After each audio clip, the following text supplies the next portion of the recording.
What's going on, guys? I'm Enrique Pinheiro, and welcome back to the Hawk Show Talk Show, a Seattle Seahawks podcast. You can find me on Spotify, Apple Podcasts, as well as YouTube, and I also post highlights and news about the channel on TikTok, Instagram, and Twitter. My handle on all these platforms is at Hawk Show Talk Show if you want to follow or keep up. And in today's episode, I'm going to be discussing all the Seahawks free agents that were Seahawks the past season and are now free agents because their contracts expired. I'll be discussing the main guys like Shaquill Griffin, Chris Carson, and KJ Wright, and I'll also be covering in less depth the smaller contracts like David Moore, Mikey Upati, Jacob Hollister, and Poona Ford. So let's get right into it and let's talk some Hawk. I'm gonna start with Shaquill Griffin first and my thoughts on him. He has been our starting corner for 4 years. Every year in the league he started for us. First along Sherman. Then a couple of guys came and went. He was along next to Trey Flowers, DJ Reed, Quentin Dunbar sometimes. And overall, we like to think like he held it down. But honestly, I think Shaquill Griffin is not very good, and I think he's insanely overrated, especially by Seahawks fans. I understand that he was a Pro Bowl corner 2 years ago off a reserve. But, the Pro Bowl, it's a popularity contest at this point. I don't think he should have been a Pro Bowl corner. I don't think he's very good. I like him. He's a fan favorite, and I know that whether we re-sign him or not is going to impact whether we get to keep Shaquem or not. And I do like Shaquem. I really like him on special teams. I like him as an extra blitzer. I think he's fast. I like him. And if we don't re-sign Shaquem will probably leave too because I'm assuming he wants to play with his brother and another fan favorites. But I don't think it's worth it. Here's like my reasoning on Shaquill. This past season, I think he had an awful season. He gave up 7 touchdowns, which it doesn't sound like a lot, but that's a lot just for one guy, just 7 touchdowns. And I've seen some excuses saying, oh, those 7 touchdowns were only the first half of the season. He really picked it up. First of all, to allow 7 touchdowns in a half of a season is even worse. That's insanely bad. So there you go. 7 touchdowns in, let's just assume it was 8 games. And secondly, we had the easiest schedule I think I've ever seen the second half of the season. We played the NFC East, the Jets, the Niners don't have anything special at receiver. The Rams, they're solid at receiver. But seriously, like he had a cakewalk schedule. No wonder he didn't give up as many touchdowns the second half of the season. And I think he got 3 interceptions on the year. All of them I don't give him too much credit for because the Dak Prescott one and the Ryan Fitzpatrick ones were thrown directly to him. He kind of jumped the route on the Dolphins one, but still I don't see that as like making a big play. It wasn't like a one-on-one deep ball that would have been like a nice pick.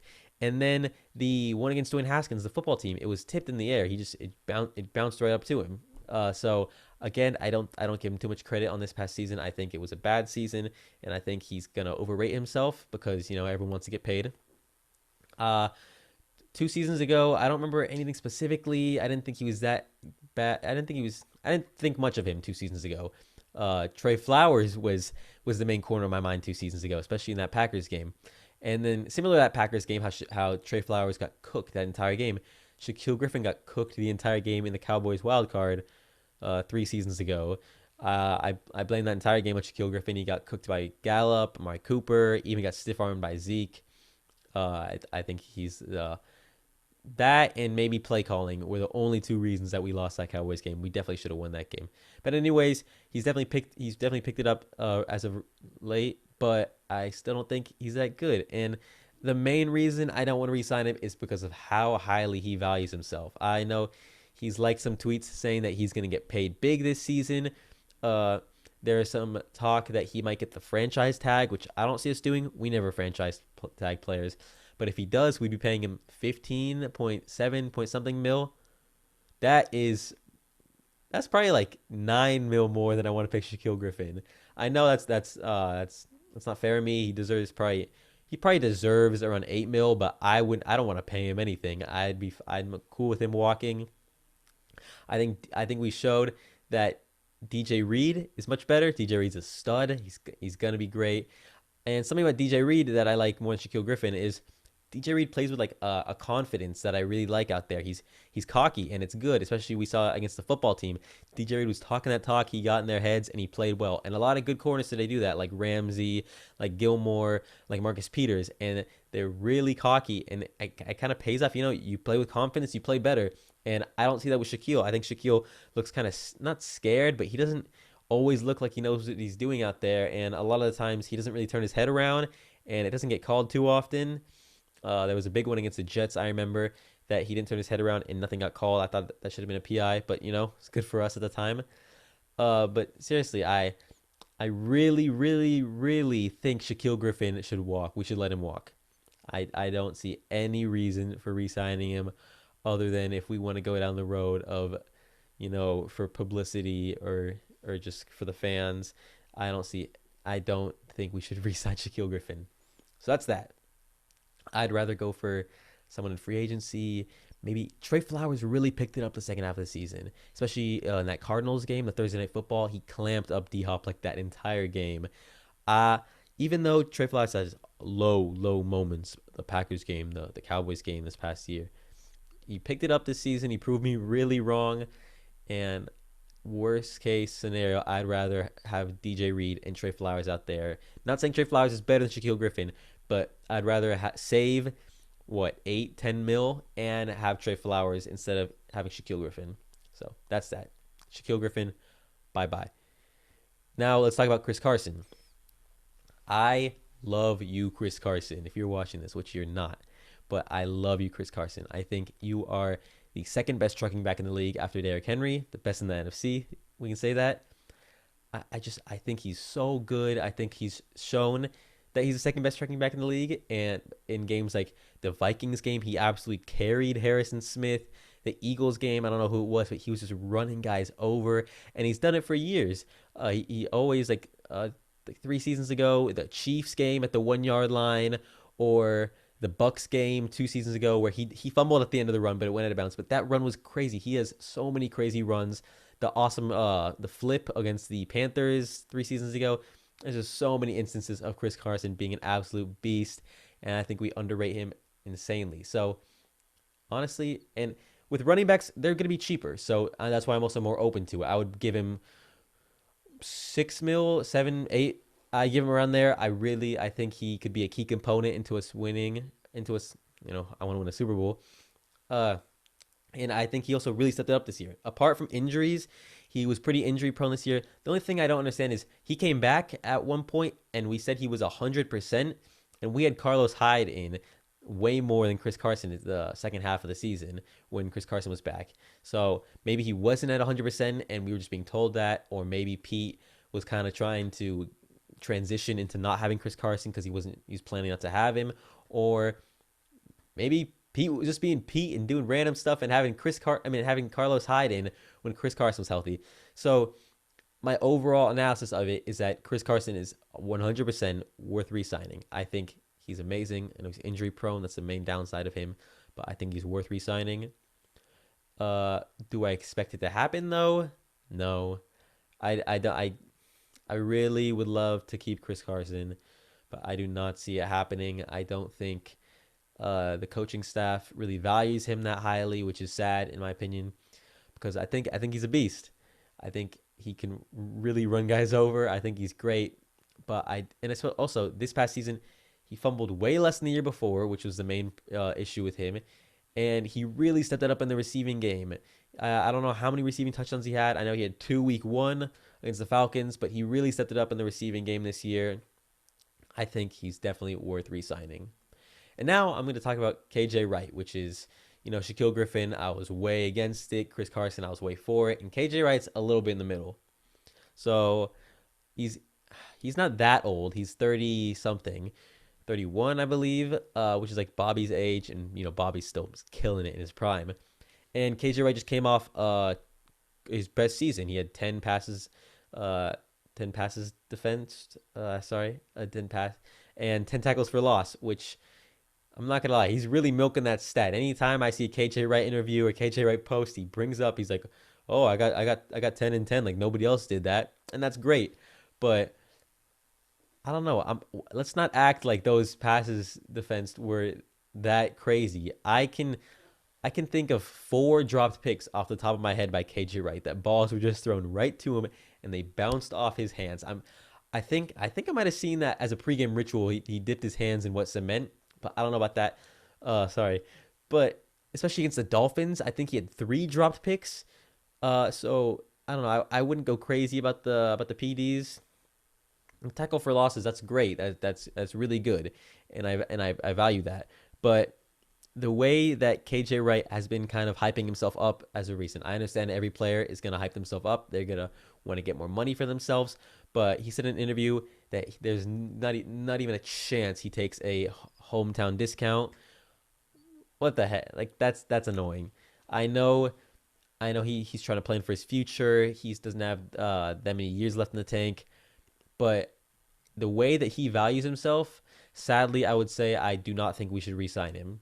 I'm not sure if I think it'll happen. Honestly, I don't think it should happen. Just judging by how much he wants to get paid, I'd love to keep KJ. I like KJ. Yeah, that crazy pick against the Vikings, but I don't want to pay him what he expects to get paid. I wouldn't pay him. I'd say 10 mil is about my limit. Maybe less would be like I wouldn't want to pay him anything more than that. Uh, and also, I want to see Jordan Brooks out there more. I think Jordan Brooks is a star. He's way better than overrated Patrick Queen. And he didn't get that much playing time this year. Especially, I didn't like that we had guys like I like Cody Barton, but Jordan Brooks is better. And also, if we intend to do what we planned last season before his ACL injury, which is have Marquise Blair as the nickel, and like he's not a corner, he's playing nickel, but he's basically like an extra safety out there. He's like a mini linebacker.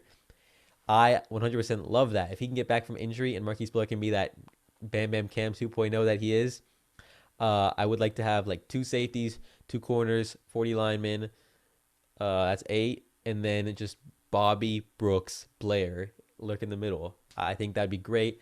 So honestly, I don't think we should re-sign KJ. I'm sorry, KJ. I love you, but I think you're old. You're not that. You've always been pretty slow, and you cannot catch a ball for your life.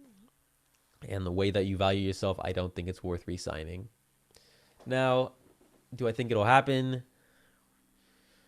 I know we really value our linebackers. I'll say that. So that makes me think that it's more likely to happen. But I think Pete's pretty frugal with his money, except for paying Jerron Reed, which I'm not gonna talk about now. So I don't think we're gonna keep KJ the way he sees his value. So that's that. Now covering some of the smaller guys. First, I'll talk about Poona. He's a restricted free agent, unlike the other 3 guys I listed who are unrestricted. So there's a good chance that we can match the deal. And also, I don't think Poona's value is that high right now. He's doesn't get that many numbers, but I think he's great. I love Poona, and a fan favorite. He's like the next brand, the new Brandon Mebane, in my opinion. He's got the belly. He's pretty short. I love Poona. He's one of my favorite players in the Seahawks. We can re-sign him for cheap, probably like 3-4 mil. I would love to do it. I love Poona. He doesn't get that many sacks, but he's a big body there, and he really helps in the run game.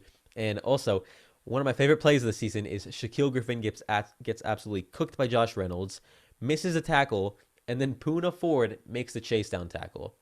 I love you, Poona. I 100% think you should stay. Now, Jacob Hollister. I love Jacob Hollister. I really do. I love that we traded for him, and he was such a big part of one of my favorite Seahawks seasons 2 years ago, when the season we ended up losing in the Packers divisional. But just I love Jacob Hollister. I think he really stepped up after Will Dissly went down. He had 2 touchdowns in that Bucks game, including the game winner, the one-handed catch against the 49ers, and that crazy win in San Francisco for us. This season, he was definitely more quiet because we signed Greg Olsen and Will Dissly came back. Greg Olsen's gone for good now. He's retired, and Will Dissly we still have. So there's questions. Do we need Jacob Hollister, especially if we go for a bigger name tight end like Jonnu Smith, or Kyle Rudolph just got cut, or even draft someone like Brevin Jordan, who I love. So I really like Jacob Hollister, and I'd love to have him as a backup, but I think he can be better than a backup in the NFL. I think he's definitely a top, I'd say a top 30 something tight end in the league. So I think he could start somewhere. So based on that reasoning, I'd love to keep Jacob Hollister, but I don't think he's worth keeping as a backup for us, just based on the cost. And I don't think he'll want to be a backup much long. Well, he'll probably be a tight end too somewhere. I'll say that. So will I love to keep Jacob Hollister? Yes, especially for cheap if we could. Do I expect us to keep him? No, I do not. Next, I'll talk about Mike Upati. Oh, actually, no. Sorry, he retired. Mike Upati retired. Congratulations on that. Even though you were not very good as a Seahawk, you had a couple All-Pro seasons back on the Cardinals and Niners days. So good for you. Ethan Posich. No, I do not think we should re-sign Ethan Posich. I think he definitely had a better year than he had the rest of his career as a Seahawk. But I don't think it was that good of a year. He's decent. I don't think we should keep Ethan Posich, especially because centers tend to get paid like 7 mil. No way we should pay Ethan Posich that. I'd rather go all out for a Corey Linsley, even an Alex Mack. Then I'll cover David Moore. I am one of the biggest David Moore fans in the world, I'd say. I love David Moore. I think he's great. The only thing is, I don't think he's that good at getting separation or running after the catch. I think he makes great aggressive catches, especially against the Patriots. That crazy. I'd say that's the best Seahawks play this past season, where he kept his foot in bounds, barely in the end zone. Probably the best play of the season for the Seahawks. He's had a lot of other just great catches. He had that fade against the Eagles. I remember he had a nice in traffic catch against the Niners the first time we played him. But he's not very good after the catch or at getting separation. I feel like every time I see him make a catch, it's in traffic. And also, I like to say he's probably the worst punt / kick returner I've ever seen in a Seahawks uniform. He never runs forward, and I don't know what he's thinking. He always just like backpedals a little bit, and then like starts to get going and never goes anywhere. Doesn't really fumble on them, so it's not harming us too much. But I would rather have a lot of other guys back there than David Moore returning, considering he's not too shifty or anything. Would I like to keep him though? Obviously, yes. I'd love to keep David Moore.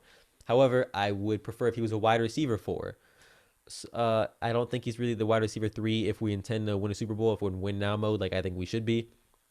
Because I don't think he's that good at getting separation, and he's not that shifty and not too agile. He doesn't really get open too often, and that's not what that doesn't really cut it at this point for Russell's career. So I would say if we can re-sign him for cheap, I'd love to, but I don't know if I want to start him, but I really want to keep him.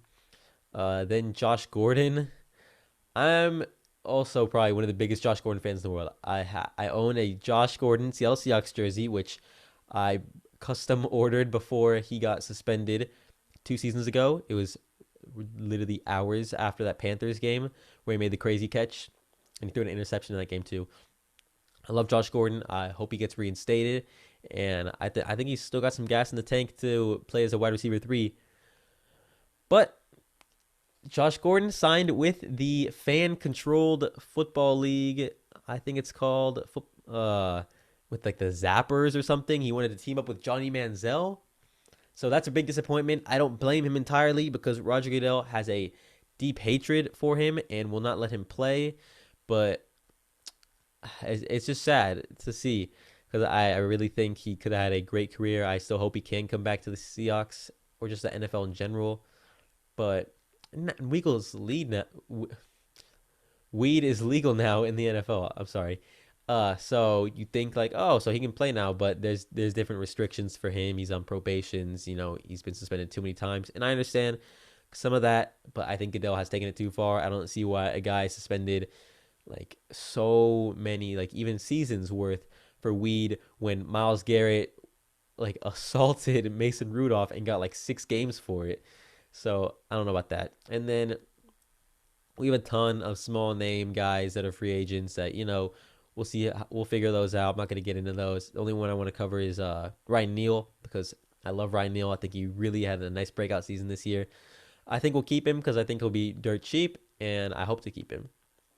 So all in all, we don't have that much money right now, but I think we can definitely make some moves work. I think Carlos Dunlap will be restructured. I'm hoping. I really hope we don't have to I think we'll cut him and then sign him with cheaper deals. My hope. I hope we don't cut him and just let him walk because I love Carlos Dunlap. I think he's great. He really changed our defense in the season this past season.